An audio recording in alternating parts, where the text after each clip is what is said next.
Sampurasun Baraya, saya mau war tajil nih di Majalengka, Jawa Barat.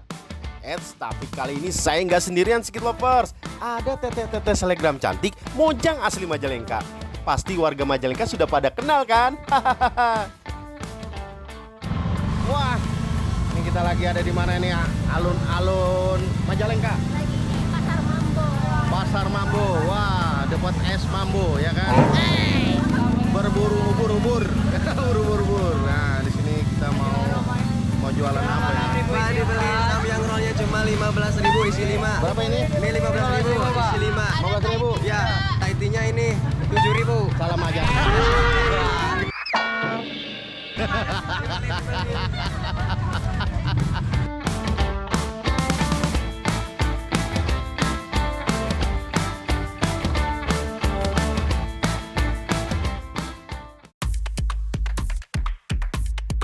Pasar Mambo di Jalan Babakan, Kecamatan Kabupaten Majalengka sudah puluhan tahun jadi destinasi warga Majalengka untuk berburu takjil karena lokasinya strategis di tengah kota dan dekat dengan alun-alun. Tuh lihat, mereka pada ngerumunin gerobak pedagang kan? Ada puluhan lapak pedagang yang menjual aneka minuman segar, makanan ringan maupun makanan berat di sini. Nah, karena barang mojang asli Majalengka, saya ngikut aja deh rekomendasi sama Risma. Wah, ternyata pilihan pertama Teh Risma jatuh pada cilok. Tapi kenapa Teh? Kenapa harus cilok? Why? Yang ngebedain cilok ini sama cilok yang lain ini nih pakai sambal. Tuh. Sambal ya? Sambal merah ya ayah. Mang boleh saya angkat ya? Rasanya meledak. Oh, ini bedanya ya? Wah, Tuh. ini bedanya. Biasanya kan bumbu kacang ya, tapi ini sambal terasi. Iya, makanya. Terasi emangnya? Oh, bukan. Oh ya, ini sambal khusus nih. Di Bandung dan berbagai daerah lain, kebanyakan cilok dimakan dengan bumbu kacang ataupun bumbu tabur. Tapi di sini, cilok biasa dimakan dengan sambal merah yang pedasnya nampol. Oke, setelah dapet cilok, lanjut kita beli apa lagi nih Teh? Kayaknya cuma ada di Majalengka doang ya? Iya dong, unik banget. Di mana lagi ada lumpia dicampur seblak. Oh iya ya, dua makanan jadi satu. Iya. Kayak makanya. dia sama aku jadi satu. Gitu. Jadi Cuma di mulut tuh kayak duar. Gitu. iya menarik ya. Biasanya kita toppingnya itu kan bangkoang, kami ditambah kerupuk jadi kayak seblak ya. Ini ditambah lagi. Berbeda dengan lumpia Semarang yang isinya rebung, kalau lumpia basah versi Sunda isiannya telur, toge, dan parutan bengkoang yang dimasak dengan gula merah. Tapi kalau di Majalengka beda lagi Skit Lovers. Lumpianya dimix sama seblak. Wah, kebayang dong, seblak yang pedas dicampur lumpia basah yang manis. Kayaknya belum cukup nih Skit Lovers. Teh Risma mau cari lagi takjil legendaris khas Majalengka yang katanya udah eksis puluhan tahun. Kira-kira apa ya makanannya? Nah, ini nih yang paling dicari-cari kalau ke Majalengka dan wajib kalian cobain. Saya tahu yang dicari ini. Bukan, ini tutut. Lah tutut kan banyak di mana-mana. Ini mah beda. Pakai Kenapa? serundreng, pakai kelapa. Jadi rasanya tuh lebih Apa namanya? Serun? serundreng kayak Nggak kelapa. pakai R kali, serundeng. Mana pakai R, serundeng. Emangnya motor, reng. Enggak lah. Tapi kenapa ini yang jadi spesial? Ya karena ini udah legend di Mambo. Dari tahun? Tutut Ibu Juju tuh udah ada dari tahun 1950. Wow! Ya kan Bu ya? Bu Juju meneruskan usaha ibunya yang sudah berjualan lebih dari setengah abad. Wah, pantesan kalau tutut bumbu kening banyak dicari pemburu kuliner khas Majalengka. Dulu, pedagang tutut banyak tersebar di Pasar Mambo. Tapi sekarang yang masih bertahan cuma 4 orang aja tuh. Uniknya nih, penjual tutut di sini masih satu keluarga dengan Bu Juju, sang pionir pedagang tutut di Majalengka. Bu Juju nggak hanya berjualan tutut, tapi juga kerang bumbu merah. Setiap hari di bulan Ramadan, Bu Juju membawa lebih dari 15 kg tutut dan 5 kg kerang hijau.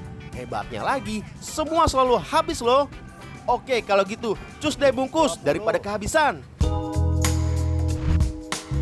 Nah, azan maghrib sudah berkumandang. Saatnya mencicipi hasil berburu takjil. Rasa lumpia basahnya unik banget. Dominan pedas dengan tambahan tekstur kunyal kerupuk rebus saat dikunyah. Oke lah, rekomendasi approve.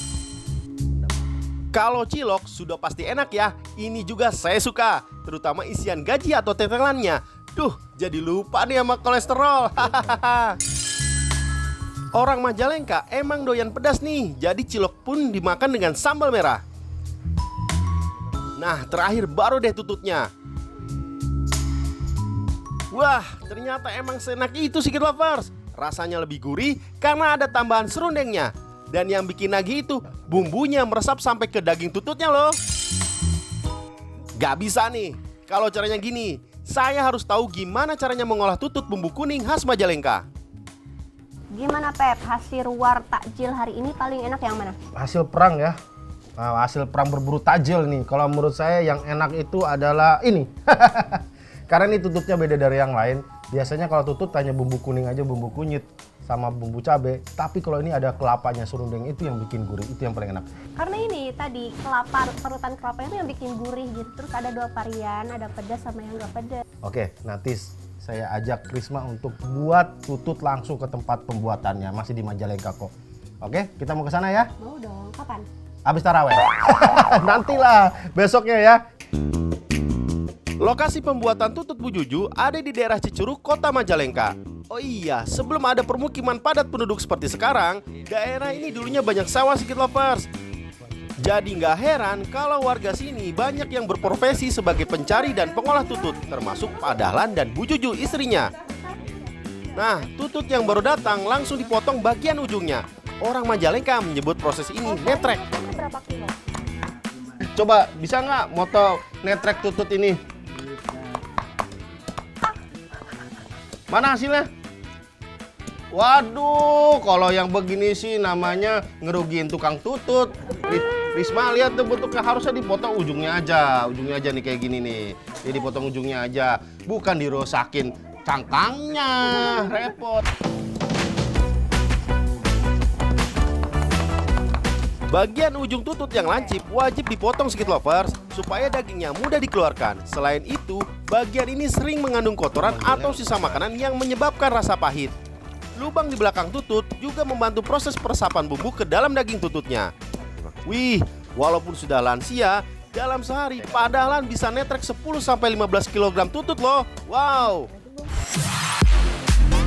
Proses selanjutnya dicuci bersih berulang-ulang supaya sisa lumpur, kotoran, dan bakteri semuanya keluar.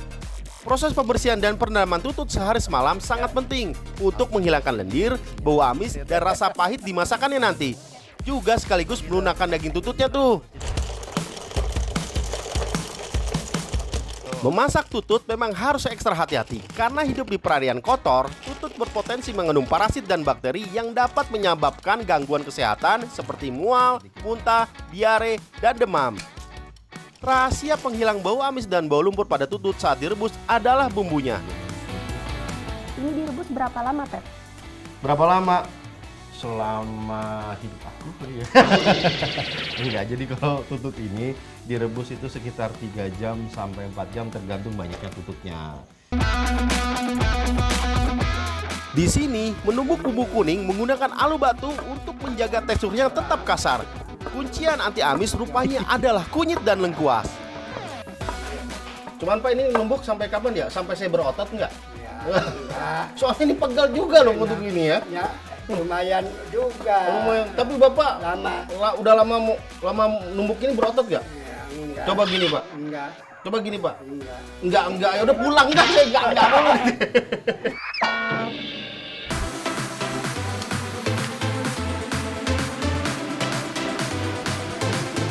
Bumbu yang sudah saya tumbuk sama Pak Dahlan belum bisa dicampur dengan tutut ya, harus ditumis dulu. Kalau ini sih tugasnya Risma aja deh. Untuk tutut pedas, bumbu ditambah bubuk cabai. Yang nggak boleh ketinggalan yaitu serundeng kelapanya nih Secret Lovers. Karena serundeng inilah yang jadi pembeda dengan olahan tutut di daerah lain. Nah, waktunya mencampur tutut yang sudah direbus dengan kuah bumbu. Aduk sebentar hingga bumbunya meresap. Dan jadi deh tututnya.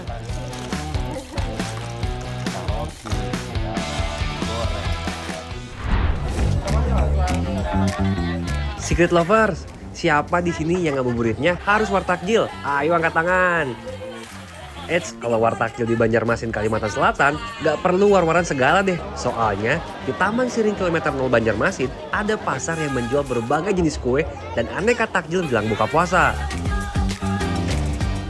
Nah, beginilah suasana Pasar Wadai di Banjarmasin. Ini malam minggu ramai banget, full. Dan ini terkenal dengan pasar yang menjual kurang lebih 41 jenis kue. Nah, kalau ini apa nih, Kak? Nah, ini ipau. Ipau. Ipau itu apa tuh? Ipau itu kayak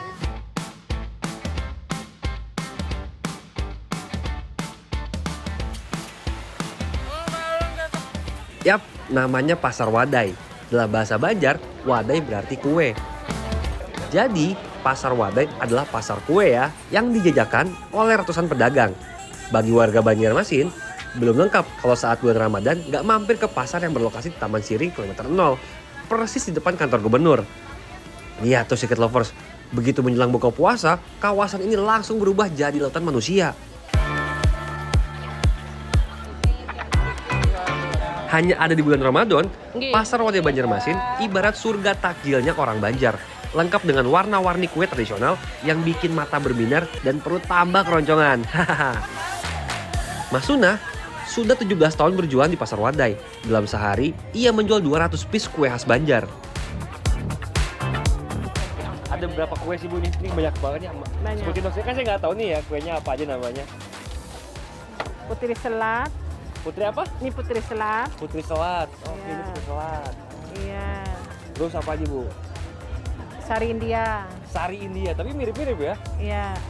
Sari India ini. Iya, Sari India. Warga Banjar sudah familiar dengan macam-macam kue, lantaran ada 41 macam wadai alias kue yang jadi sajian wajib saat merayakan hari-hari tertentu.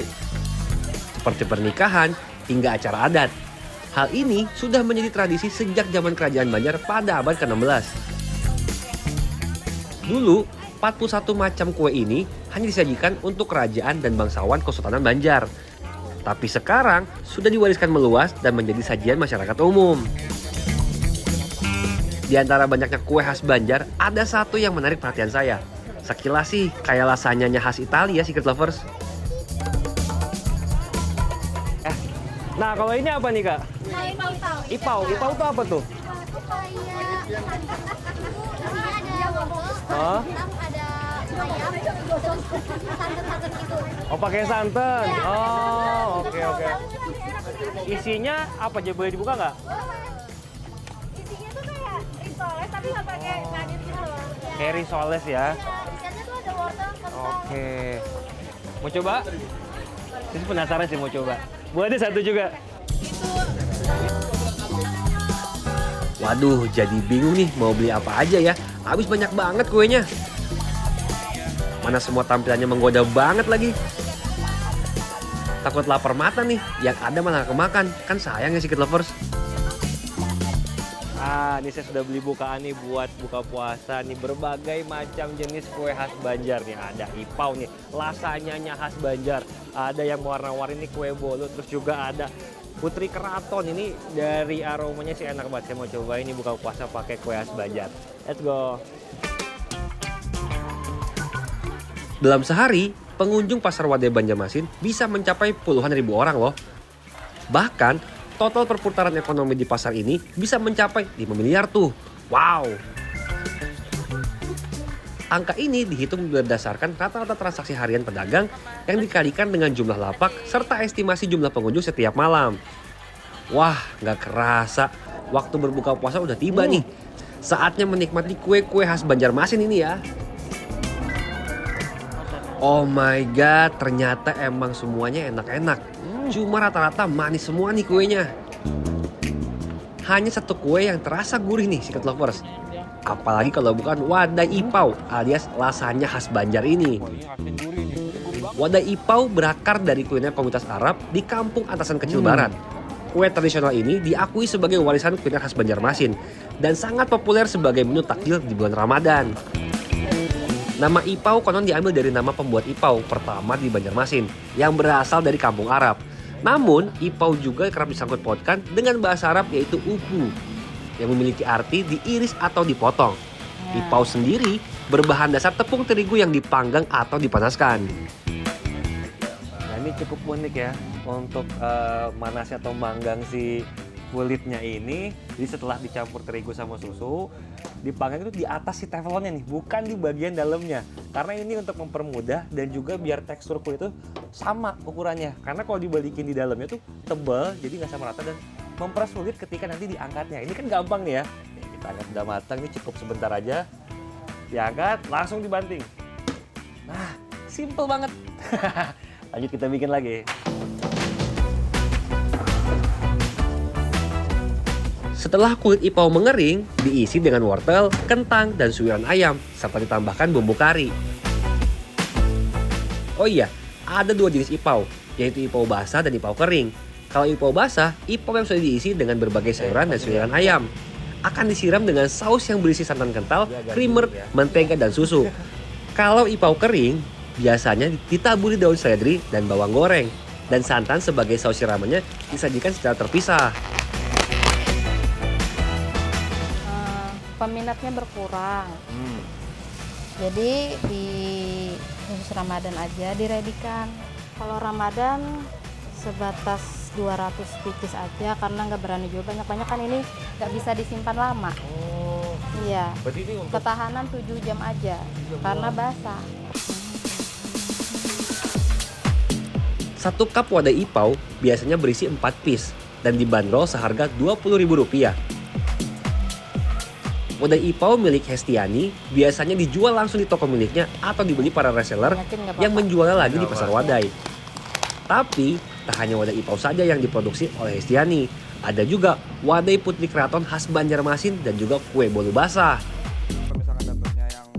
Berbeda dengan bolu panggang kering, bolu basah teksturnya seperti kue lumpur atau bingka. Yap, sesuai namanya Secret Lovers, bolu basah terasa lembab, lembut, dan juga nggak seret pas dimakan. Tapi secara bentuk sih sama kayak kue bolu ya. Nah, kalau wadai putih keraton, kue khas Banjarmasin yang jadi favorit orang Banjar, lembutnya mirip-mirip putih kerajaan gitu. Gak cuma itu, Secret Lovers. Kesan mewah dan juga keanggungan kue ini mewakili penampilan putih keraton tuh. Untuk membuat wadai putih keraton, pertama-tama harus memisahkan antara putih dan kuning telurnya dulu. Belum pernah ya bikin kue, pecahin telur aja nggak bisa tuh, lihat. Harusnya kan dipisahin ya antara kuning sama putihnya. Tapi sih untuk mecahin telurnya aja begini modelnya nih. Maaf ya Kak ya, tapi nggak apa-apa kan, masih bisa Nggak apa-apa, aman. Masih aman ya. Aman. Cuma ini mindahin telur yang kuningnya gimana caranya nih? Susah ini. Coba. Ini kuning kita tuangin sini. Iya. Tapi kalau kecampur nggak apa-apa kan Kak? Aman? Masih aman lah ya, kecampur sedikit. Setelah dipisahkan, kuning telur ditambah dengan mentega, susu putih, serta biskuit regal yang sebelumnya sudah diaduk dan dicampur dengan air. Oh iya, memisahkan kuning dan putih telur saat membuat kue bertujuan untuk memaksimalkan fungsi masing-masing agar mendapatkan tekstur kue yang sempurna. Putih telur dikocok untuk memberikan volume, ringan dan mengembang. Sedangkan kuning telur memberikan kelembapan, kekayaan rasa, dan kelembutan pada kue yang dibuat. Nah, ini aromanya aja udah nikmat banget. Bayangin aja ini susu, telur ya kayak Iya, regal sama tadi regal. ya. Ini belum di oven kan ini? Belum. Aromanya udah nikmat, gimana udah di oven udah jadi. Aduh, ini kalau nggak puasa saya makan langsung nih Kak. Cuman puasa. Tahan Belum dulu. sampai buka, harus tahan. Iya, tahan. Oke Kak, udah jadi ya. Iya.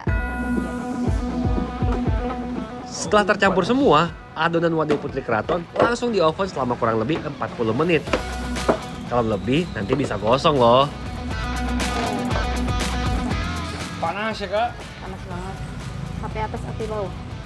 Pas di tengahnya tuh dia agak-agak juicy gitu tadi ya. Didiamkan dulu seperti ini, Iya. baru nanti dipindahkan sini ya. Ha-ha. Aromanya mantap sekali. Sabar pengen cobain nggak? Oh, ini enak banget tuh. Ini atasnya dia agak-agak crunchy Crispy, gitu ya? ya. Crispy baru dalam tengahnya tuh Lembut. Waduh, nikmatnya. Duh, jadi ngiler kan ngelihatnya. Kebayang deh ya masyarakat Banjar sebulan penuh berbuka dengan wadai alias kue khas Banjar ini. Nikmat banget ya. Sajian kue khas Banjarmasin bukan hanya sekedar mengisi perut saja, tapi juga mencerminkan kekayaan tradisi masyarakat Banjar yang diwariskan turun-temurun. Dari kue yang manis dan lembut hingga yang gurih dan legit.